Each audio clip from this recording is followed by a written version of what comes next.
Dear brothers and sisters in Christ, good morning, happy Wednesday. Today, Wednesday, July 30th. Wednesday of a 17th week in Ordinary Time. We are at the end of July. Time really flies. Summer is going by so fast. It feels like summer today. It's pretty hot. It's too hot for my personal taste, but that's okay. We're one more month in summer before the new year begins. At the end of August, we're going to have our summer cookout that marks the end of summer vacation. But we still have a few weeks to enjoy a little bit of more relaxed time. I'm back in my office because outside it's too hot to take a video. So I would like to point your attention to the two beautiful reading passages of today. First one from the book of Exodus. It's about Moses, who comes out from Mount Sinai after having spoken with God. He spoke with God, he received the two stone tablets with 10 commandments, and he comes down. Now, oddly enough, people, when they see him, people are scared. Aaron and their children of Israel saw Moses, and they were scared because his face was radiant.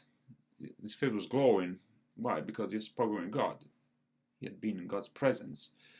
So it was changed. But he had to cover his face because people of Israel were scared. What? Shouldn't you be happy to see God, to be close to the divine? Well, yes, but that's one of the key message of the Old Testament. Before Jesus came among us, before God took on human flesh, well, God was still distant. God remained distant, and it was not really possible to see God and stay alive. Yes, people wanted to be with God, wanted to be close to God, but at the same time, the same God, the deity, was stirring up fear and anxiety because it was still a menacing presence. Someone you couldn't get close to. Was still a barrier between man and God. Very symbolized by the veil that Moses had to put on his face every time he came out from a tent after having spoken with God. But everything changed when, as I was saying, God took on human face. God had a face. God has a face, the face of Jesus.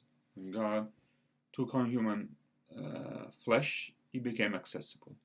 And so, to the second reading, the gospel reading, well, we have a completely different vibe, so to speak. Not about fear, about joy. Jesus saying the kingdom of heaven is like a treasure buried in a field, which a person finds and hides again, and out of joy goes and sells all that he has and buys that field.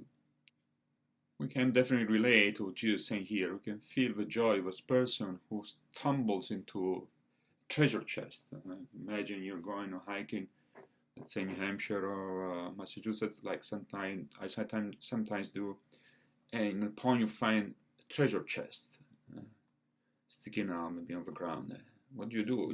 You do what the person in the parable did. You go and sell everything you have. You buy the field because there's something more valuable than what you have hidden there. So you feel the joy in this short parable. Just saying, this is the kingdom of heaven. The kingdom of heaven is something beautiful, a source of joy. To be with God is not a source of fear, but a source of joy. The kingdom of heaven is to be with God. The kingdom of heaven means to follow God, to believe in God, to be part of the church. So to be a Catholic, basically, is a source of joy. That's what Jesus is saying here to us. To believe in Him, a source of joy. Too often people, particularly people outside the church, relate being Catholic, being religious, with fear, with burden of following rules. No. To follow God is a source of joy. Because we found something more valuable than anything else we can find anywhere else. Like a person, the second short parable, a person finds a pearl of great price, it sells everything, and he buys it. He has found something more valuable than everything he has. is saying for us. Finding Jesus, something more valuable, more precious, more beautiful than anything else we can find in life. Not just material possessions, any other experience, anything else we can find in life. We found something more beautiful, more attractive. Jesus himself. He's the King of heaven. And lastly, this two parable reminds us that to follow Jesus requires a sacrifice. Both men sell what they have, all the possessions to buy the field, to buy the pearl, something more valuable than what they possessed. I'm saying to follow Jesus requires sacrifice, time, energy, sacrifice of carrying our own crosses. Well, we are happy to do the sacrifice because we found this pearl of great price, Jesus himself. Take care and God bless.